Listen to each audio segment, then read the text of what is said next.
Hello friend, good afternoon, welcome to your channel Crack WBTET WB primary interview প্রিপারেশনের একটি নতুন ভিডিওতে তোমাদের সবাইকে জানাই স্বাগত।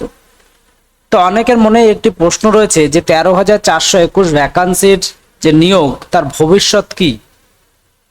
আমাদের চ্যানেলে ইন্টারভিউ প্রিপারেশন কেন বন্ধ? ওবিসি রিক্রুটমেন্ট 7% না 17%? নিয়োগ প্রক্রিয়া কি আদৌ কন্টিনিউ হবে নাকি নতুন করে সম্পূর্ণ গাইডলাইন্স বেরোবে, নতুন নোটিফিকেশন বেরোবে, নতুনভাবে আবার নিয়োগ হবে? এই প্রশ্নগুলি কিন্তু অনেকের মনেই ঘুরপাক খাচ্ছে। তো এই প্রশ্নগুলি তোমাদের মনে যখন ঘুরপাক খাচ্ছে তখন কিছু বিষয় তোমাদের অবশ্যই জানা প্রয়োজন, যেটা আজকের এই ভিডিওটিতে বলবো।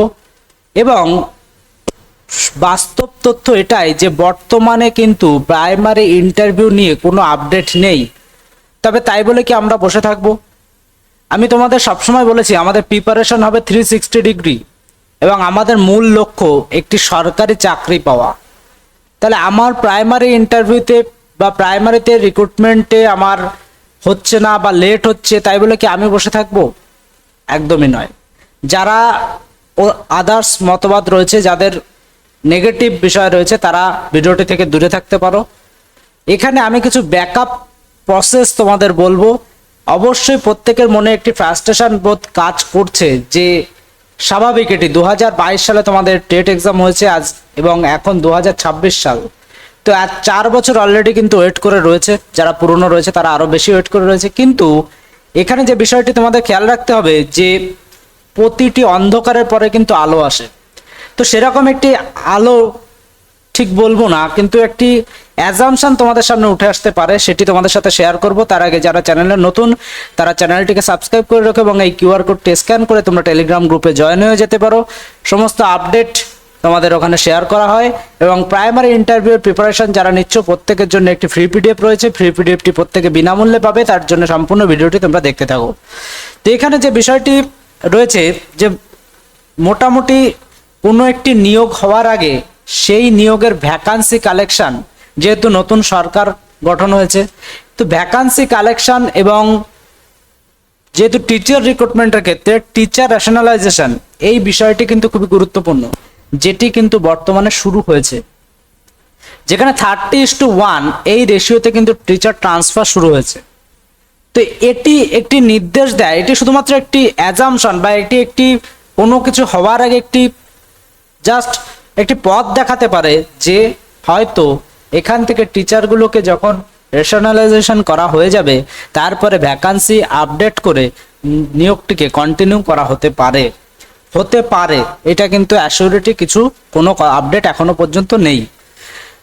এখানে আরেকটি বিষয়, 2017 সাল, 2022 সাল, 2023 এবং 2014 যারা টেট পাস রয়েছে তাদের এতগুলো বছর যখন অতিবাহিত হয়ে গেছে, সময়কে নষ্ট করা যাবে না।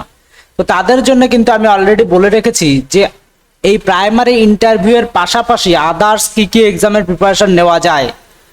এসএসসি এমটিএস, যেটা স্টাফ সিলেকশন কমিশন থেকে যেটা নেওয়া হয়, এমটিএস, সিএইচএসএল এবং সিজিএল অপেক্ষাকৃত কঠিন এক্সাম। তো আমি তোমাদের বলবো এমটিএসটা প্রত্যেককেই সাজেস্ট করবো যে এটি এই এক্সামটিকে দেওয়ার জন্য। আদার্স রাজ্যে পঞ্চায়েত রিক্রুটমেন্টের নোটিফিকেশন আসছে, পুলিশের নোটিফিকেশন আসছে, এছাড়াও আদার্স যে বিষয় রয়েছে আদার্স ডিপার্টমেন্টে কিন্তু নোটিফিকেশন আসার সম্ভাবনা রয়েছে, যেহেতু নতুন সরকার একটি আগমনী বার্তা অবশ্যই দেবে। তো সুতরাং তোমাকে সেই দিকে রেডি থাকতে হবে। এবং এটি কিন্তু এসএসসি এমটিএস কিন্তু অলরেডি প্রতি বছর হয় এবং এর রিক্রুটমেন্ট প্রসেস কিন্তু খুবই ফাস্ট। সুতরাং এটিকে টার্গেট তোমরা করতে পারো। ব্যাকআপ প্রসেস, এটি তোমাদের ব্যাকআপ পথ। আর যে প্রাইমারি ইন্টারভিউয়ের ক্ষেত্রে মোটামুটি একটা তোমরা আন্দাজ বা একটা অ্যাজাম্পশনে তোমরা চলতে পারো, সেটি হচ্ছে আগামী 2027 সালের মার্চ মাস নাগাদ কিন্তু এই নিয়োগটি হতে পারে। সুতরাং অনেকের মনেই প্রশ্ন, তবুও এখানে আমি একটা বিষয় ক্লিয়ার করে দিই, এটি কিন্তু কোনো অফিসিয়াল নিউজ নয়, এটি জাস্ট একটা অ্যাজাম্পশন। এরকম সম্ভাবনা হতে পারে, যেহেতু টিচার রেশনালাইজেশন চলছে, সুতরাং কিছুদিন পর এই নিয়োগ প্রক্রিয়া কিন্তু আবার কন্টিনিউ হতে পারে। এখানে একটি প্রতিবন্ধকতা আছে যে ওবিসি রিজার্ভেশন 7% না 17%, এই নিয়ে কিন্তু একটি ভীষণ কনফিউশন রয়েছে। তো এর জন্যে যাদের ইন্টারভিউ হয়ে গেছে অলরেডি, লাস্ট নদিয়া জেলার ইন্টারভিউ শেষ হয়েছে, এবার সেখান থেকে কি ইন্টারভিউ শুরু হবে? যদিও সেখান থেকে শুরু হয় তাহলে হয়তো ডকুমেন্ট ভেরিফিকেশনগুলো আবার নতুন করে হতে পারে, অথবা যদি যতক্ষণ না পর্যন্ত নতুন আপডেটেড নোটিফিকেশন না আসছে ততক্ষণ কিন্তু এই কনফিউশন দূর হচ্ছে না। তাহলে এই মতো অবস্থায় আমাদের চ্যানেলের সমস্ত ভিডিও দেওয়া বন্ধ রয়েছে। আজকে তোমাদের হয়তো কিছুটা টাইম নষ্টই করা হলো, কারণ ভিডিওটিতে কোনো বিশেষ বিষয় হয়তো তোমাদের জানাতে পারলাম না, কিন্তু দীর্ঘ নেগেটিভিটির মধ্যে একটু আশার আলো নিয়ে নতুন উদ্যমে যাতে তোমরা চলতে পারো সেই একটু আভাস দেওয়ার চেষ্টা কিন্তু ভিডিওটিতে করা হলো। আমি তোমাদের আবারও বলছি, একটি নিয়োগ নিয়ে তোমরা কখনোই কেউ বসে থেকো না। আপডেটেড আদার্স যে জব আছে সেদিকে ঝুঁকে পড়ো। সরকারি চাকরি সবকটি, সুতরাং তোমার দরকার একটি সরকারি চাকরি, সেটি যে সেক্টরেই হোক না কেন, সেভাবে নিজেকে রেডি করে ফেলো। যখন তুমি নিজেকে একজন সরকারি চাকরিজীবী হিসাবে দেখবে, তারপরে আদার্স এক্সামগুলো কিন্তু অনেক ইজি হয়ে যাবে তোমার কাছে, এবং তোমার মনের মধ্যে কিন্তু অনেক শক্তি চলে আসবে। শক্তি অর্জন করো, নেগেটিভ জিনিসকে দূরে রাখো, ভয় পেও না, এবং যারা প্রিপারেশন নিচ্ছ তারা অবশ্যই প্রিপারেশনকে কন্টিনিউ করো।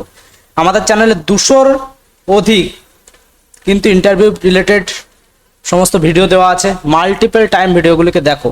যারা ফ্রি পিডিএফটি নিতে ইচ্ছুক তারা ইন্টারভিউ ফ্রি পিডিএফ লিখবে, ইন্টারভিউ ফ্রি পিডিএফ লিখে তোমরা হোয়াটসঅ্যাপ করবে এই নম্বরে 8536897447, এই নম্বরে তোমরা হোয়াটসঅ্যাপ করলে তোমার সমস্ত ডিটেলস কিন্তু তোমাদের সাথে শেয়ার করে দেওয়া হবে।